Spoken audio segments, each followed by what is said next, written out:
The wine glass was still swaying when I stood up, but not because I moved. No, I hadn't even touched it. She'd struck the table so sharply that the glass spun as if trying to dodge the moment, the same way I was trying to avoid it. "Apologize," she hissed through clenched teeth, her cheeks burning with a flush that had nothing to do with the wine. A deathly silence fell over the restaurant. Technically, we were still sitting at the table, but we weren't really there anymore. People at the neighboring table started glancing over the way strangers do when something intimate collapses in public. Their curiosity felt like static pricking my skin. Then I looked at him. Mark sat across from me, the smug center of gravity in the universe of our breakup. Elbows on the table, a shirt too dressy for the occasion. That kind of confidence that shows up when you don't care whom you hurt. He looked me straight in the eye, smirked, and took another bite of bread, as if this were his date. "You're embarrassing him," she hissed at me, like I'd snatched a toy from a child at a birthday party. "You need to apologize." I didn't move. I could barely breathe. 2 hours earlier. This was supposed to be our night. A quiet table by the window, a chance to reconnect. I'd booked this place a month in advance. She didn't say thank you. She didn't even take in the ambiance. She just brought him. No explanation. No warning. Just, "Mark's joining us. Hope you don't mind." He sat where the candle should have been. And now she wasn't asking, wasn't pleading. She was demanding that I apologize to the guy who barged into our evening like some guest of honor. I laughed. Not because it was funny. Because I couldn't believe I was here. Couldn't believe she thought this was normal. Because somewhere deep down, I knew I didn't blame someone. I blamed myself for letting it go this far. I stood up. I didn't yell, didn't cry, didn't flip the table. I just said, loud enough for both of them to hear, "Choose. Right now. Him or me." Her mouth fell open. She hadn't expected me to have a spine. And Mark, still chewing, looked mildly amused, as if I'd sprinkled a little pepper on his dull evening. I didn't wait for an answer. I turned and walked out.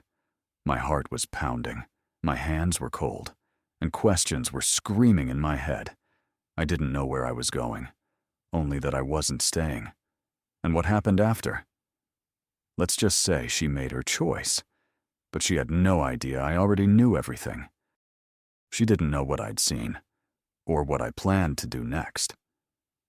I didn't go far. Sat on a bench across the street, staring at my reflection in the restaurant's dark window. I could still see them inside, her hands crushing a napkin. Pathetically, I waited for her to run after me. I gave her 5 minutes, then 10. I even took out my phone, my thumb hovering over her name, but I didn't tap it. Instead, I scrolled to the photo I'd taken earlier that day, the one I wasn't supposed to see. See, it wasn't just about this evening. I didn't tell her, but I'd started noticing things. Small things. Story inconsistencies. And how she suddenly changed her phone wallpaper from our picture to some quote about freedom. I'm not proud of it, but I did something I'd never done before. I checked the shared photo album she had with Mark, the one she forgot to lock down. There was a picture of them on a rooftop bar 2 weeks ago. She was wearing the very dress she claimed she'd worn only for me. His hand rested suspiciously close around her waist, but it wasn't the picture that broke me. It was the caption. "Nights we don't have to explain to anyone." She thought it was private. She thought I'd never see it. But I did. And I saved it to my phone like a wound I wasn't ready to show. Back on the bench, I stared at that photo, pinching and zooming the blurry pixels. I wasn't angry. Not in the movie way, with shouting and fights. I was just tired. Tired of begging for scraps of attention. Tired of pretending everything was fine when I was the understudy in my own relationship. Then my phone buzzed. "Alina, where did you go?" I didn't respond. "Alina, you're embarrassing me." I stared at the screen. "Alina," Mark wrote, "you're immature. We were trying to include you. Include me in my own date. That was the moment I realized.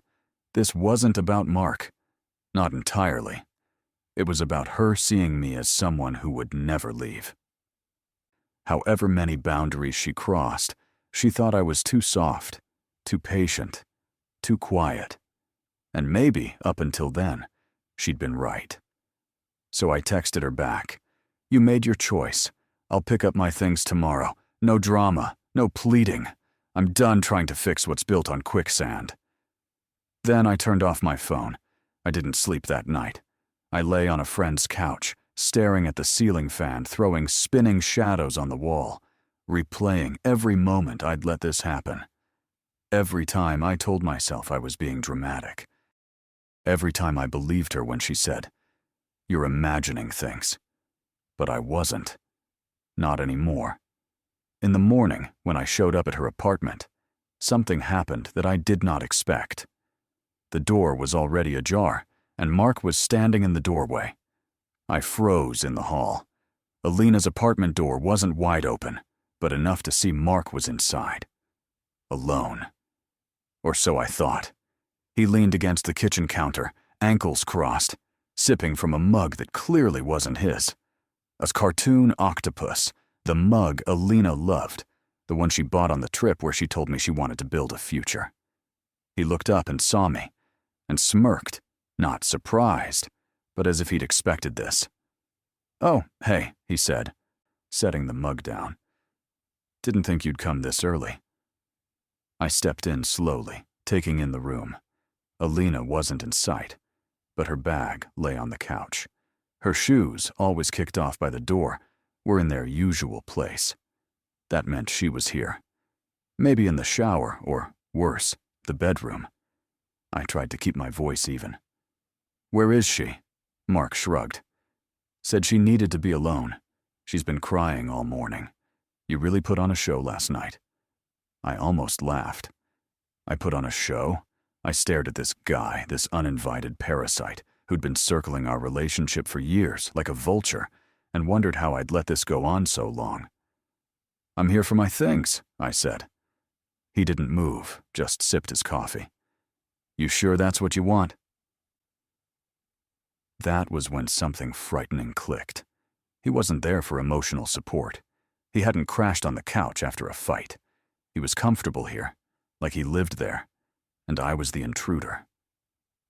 I noticed his overnight bag leaned against the hallway cabinet, his charger in the outlet, his hoodie on the chair arm.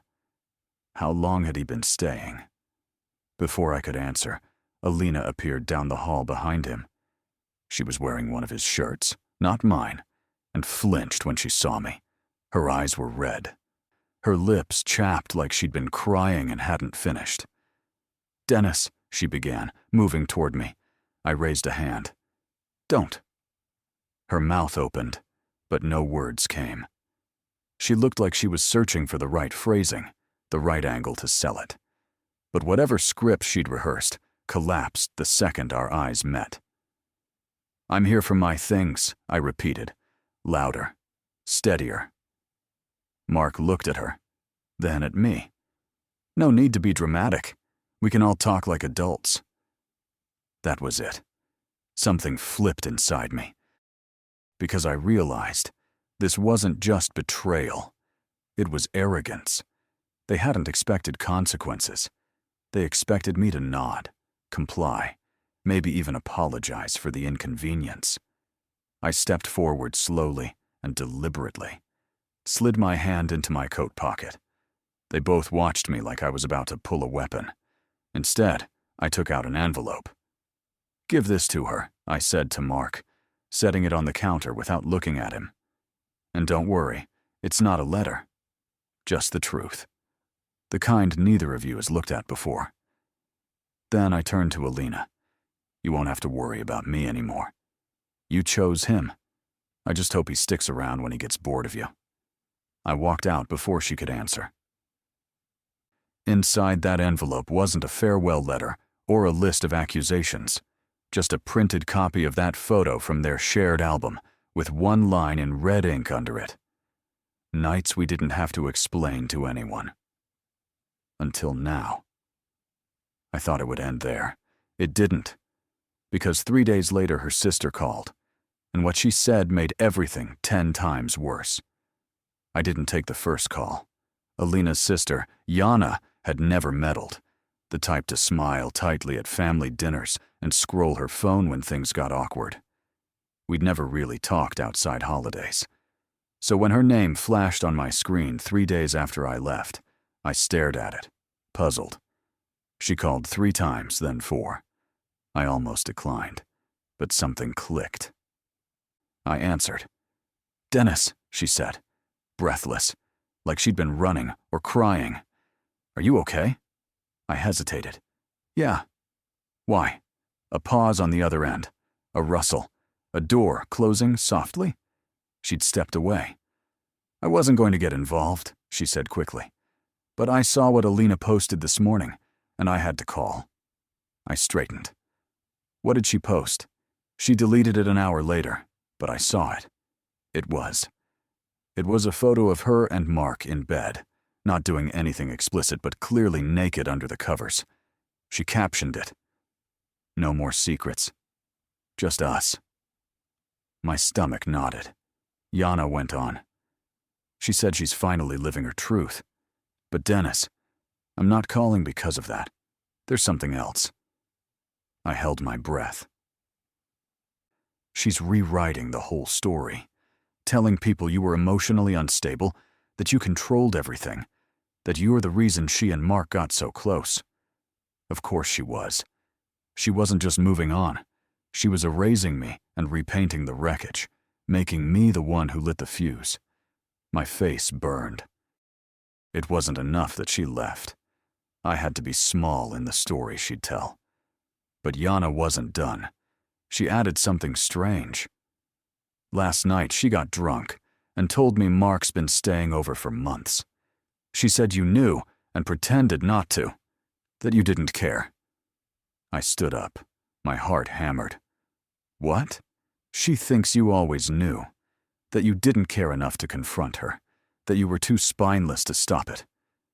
I didn't realize I was shaking until water sloshed out of the glass in my hand. Spineless.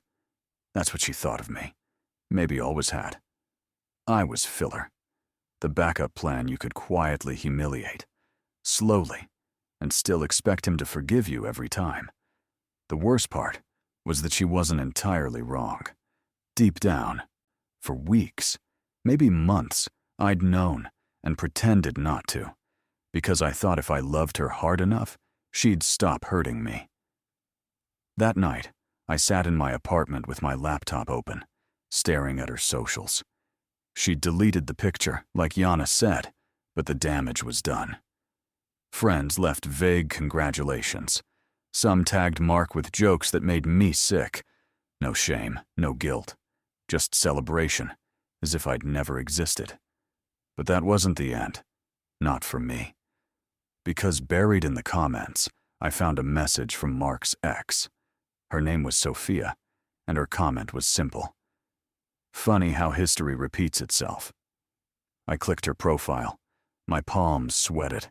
Her page was private except for one post from 2 weeks ago, a screenshot of a chat. "Mark, trust me, baby. She's just the backup. Always has been." I stared at the screen, breath caught in my throat. He hadn't just used me. He used her, too. Suddenly, I wasn't the only one collecting evidence. I must have reread that screenshot 10 times before it settled in my chest, like a stone. She's just the backup. Not just her, even. And it wasn't about her.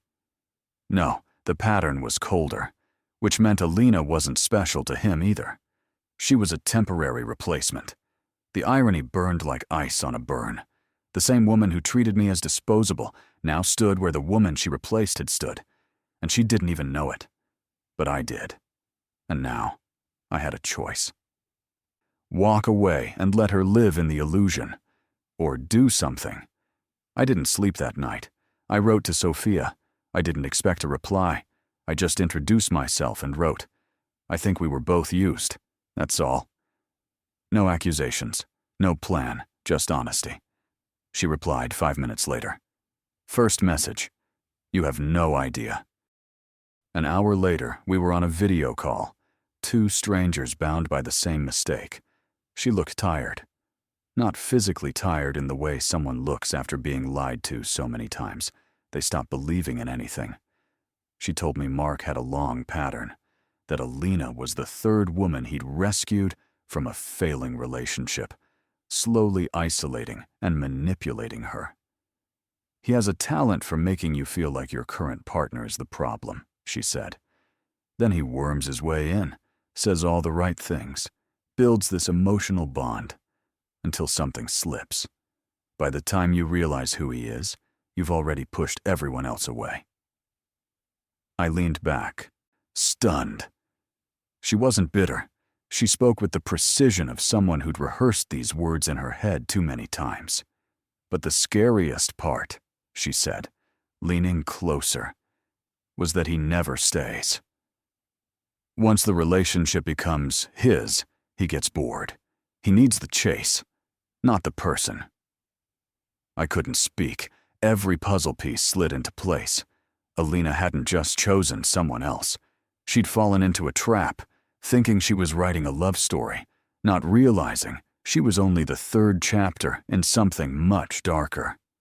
Sophia had screenshots, messages, voice notes, even a screen recording of him flirting with her while he was already seeing Alina, saying, "I just have to be patient.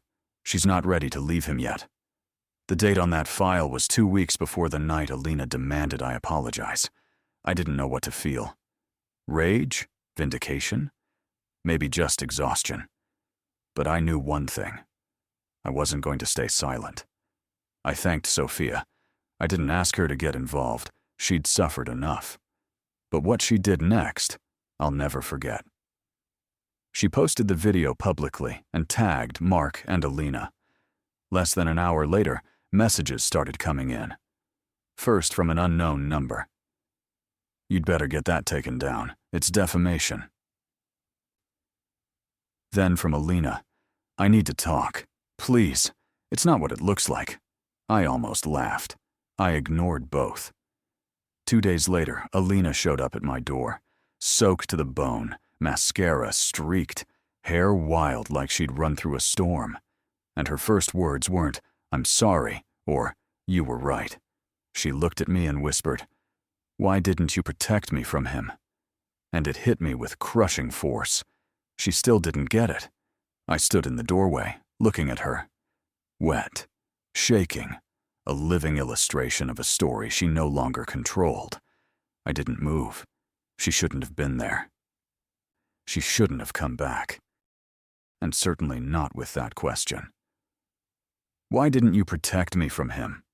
It knocked the wind out of me, not because I expected apologies or excuses, but because even now, after all the lies, she was shifting blame. I was the one she left, the one she replaced, the one who sat alone in our hollow apartment while she posted pictures of her new beginning. And now I was supposed to be her shield.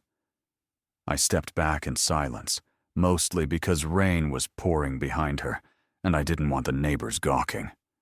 She hesitated and came inside, water dripping from her sleeves onto the floor like a guilt she couldn't wipe away. She looked around like everything was unfamiliar, like the space had shifted since she left. I'd put away the framed photo from last fall. The blanket she used to curl up with was folded and boxed, even the little clay mug she'd made on a whim. I now wished I'd thrown it out. "Dennis," she finally said, her voice trembling. "I didn't know. I swear to God, I didn't know he was like that." "A liar," I cut in. "A manipulator. A walking cliché wrapped in charm and expensive cologne." She flinched. "I didn't know he'd done this to other women," she added, quieter. "I thought what we had was real."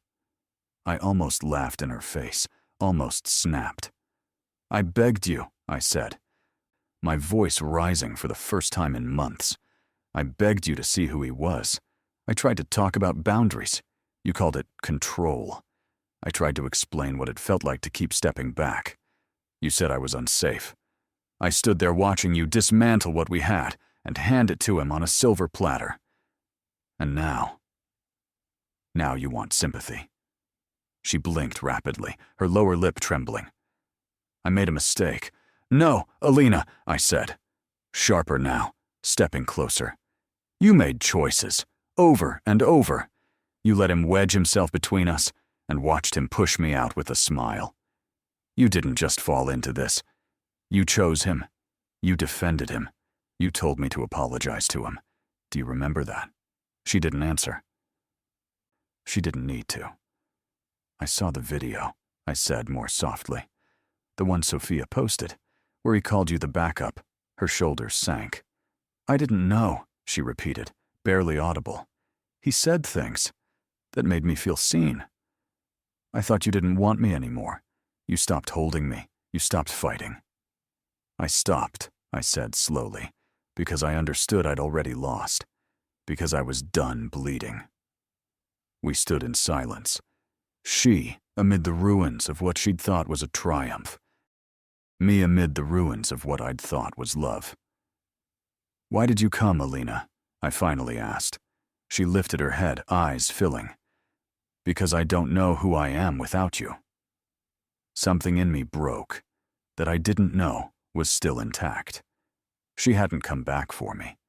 She'd come because she didn't want to be alone, because Mark had moved on, because the applause had faded, because shame finally found a way in. "I'm not your medicine," I said quietly. "You threw that away the night you let him sit across from me and called it inclusion." I walked to the door and held it open. "You deserve better," she said, voice trembling again. "I just didn't see it until it was too late." "Let's end this," I said. She walked out slowly, and for the first time she didn't argue, didn't plead. She just left. I thought that was the last chapter. The next morning I opened my email and found something that started it all again. An anonymous message. One line. "Check the phone call records. You'll want to see who he was really calling while he was with you." I stared at that email for a long time. No subject, no name, no hint of the sender. Just one ominous sentence. It smelled like a trap, something to delete and forget, because digging would invite pain. But curiosity mixed with paranoia is a dangerous thing, and my brain was already connecting dots before I could stop it. The thing is, I couldn't access Mark's call logs. I didn't have that kind of access. But I remembered something. Months ago, Alina used our shared Wi-Fi password to help Mark set up a streaming app on his tablet. The paranoid part of me had created a local router log back then to see what devices connected and when. I'd never disabled it. Don't ask me why. I just did. A decent survival instinct in the digital age. I opened the router admin panel. To my surprise, Mark's device, labeled iPad Pro Ray, authenticated every time he was near our place, even after I left, even the night before. I scrolled through connection logs and noticed something odd. Every time Alina was supposedly with me, late evenings or early nights, she claimed his device connected to our Wi-Fi between 11 p.m. and 2 a.m. repeatedly. Patterned, predictable, intimate. Then I found something that froze my blood.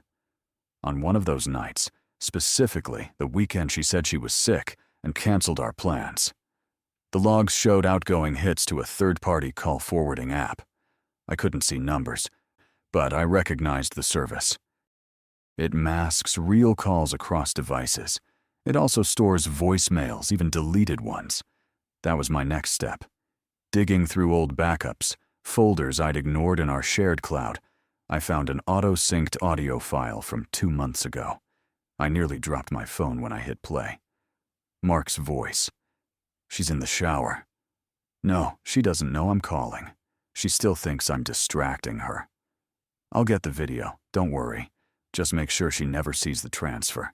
She's on the hook, thinks this is love." Silence. I had to sit down. This wasn't just infidelity.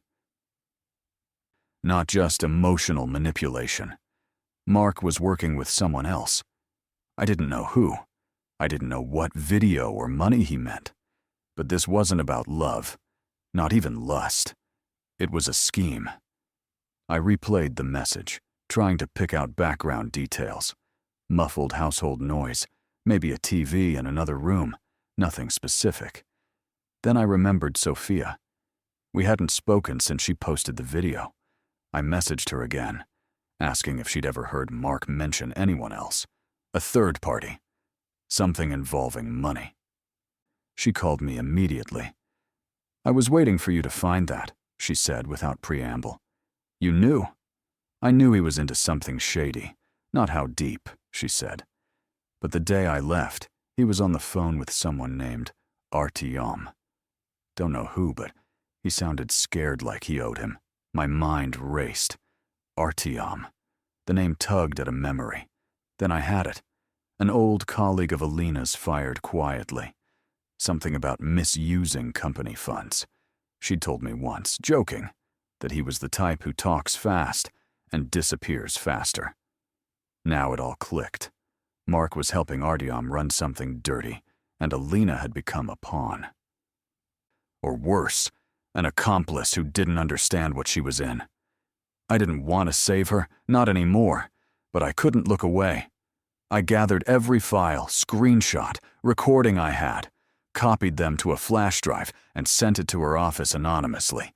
No note, no signature, just one word on the envelope. Truth. I thought that would be the end of it. I underestimated her, because the next time I saw Alina, she wasn't crying. She was furious, and she brought company. When I opened the door, I expected drama. Tears. I didn't expect Alina on the threshold with a man in a sharp suit behind her, holding a folder that looked like it weighed 1,000 pounds. At first, she said nothing, just stared at me like she didn't trust her voice. I stood there with my arms folded, waiting. Finally, she spoke. "I know you sent it," she said, low. "The recordings, the logs." I neither confirmed nor denied. The man stepped forward. "My name is Dmitry Sokolov, private investigator. Ms. Voronova hired me last week. She suspected there was more to Mark's story. She was right." He handed me the folder. "We confirmed the person Mark worked with is Artyom Volkov, currently under investigation for corporate fraud, money laundering, and identity manipulation. Your audio helped connect the dots. Alina's accounts were used without her knowledge for transactions. She was set up." I looked at Alina. Her eyes were rimmed in red, but not from tears. Something deeper humility, fear, and a glimmer of strength trying to claw its way back after months as a marionette. "I didn't come to accuse you," she said, voice unsteady. "I came to say thank you." I didn't expect that. I never saw it, didn't want to. And when you left, I thought that meant I had a chance, that Mark and I were finally free of judgment. But he wasn't with me. He was using me. She looked down at her hands. I was furious when I opened that envelope, wanted to destroy it, pretend it was fake. But you didn't just leave, Dennis. You left with dignity, and you left the truth. I didn't know what to say. For the first time through all of this, I felt I had nothing to prove. She stepped back. "I'm leaving town. New job, different region. I need to rebuild legally, emotionally, everything." And I just wanted to say, "I'm sorry." Not because I got caught, because I finally understand what I lost. I nodded slightly. "I hope you find peace." That night, after they left, I sat on my couch, the same one where I once curled up wondering if I was the problem. But this time, doubt didn't swallow me. I felt light. I'd walked through fire and somehow hadn't burned. Weeks passed. No messages, no drama. Just silence. And slowly, everything started to feel new. I took morning walks, reconnected with people I'd pushed away when I was trapped in that relationship. I even picked up my old camera, the one I hadn't touched in years. It felt like the first breath. One Saturday morning in the park, I was shooting when a woman with a curious smile walked up. "You're in the frame," I said, grinning and pointing at the lens. She smiled back. "Then make me look good." We talked. Her name was Kira, graphic designer, dog lover, and no best friend named Mark. Just real laughter, honest words, and a calm I hadn't felt in ages. We exchanged numbers, and this time I didn't feel the need to explain my past. I didn't feel broken. I felt ready. Maybe a broken heart doesn't always end in revenge or fireworks. Sometimes the most powerful ending is simply choosing yourself and stepping into something new, knowing firmly that you'll never settle for less again.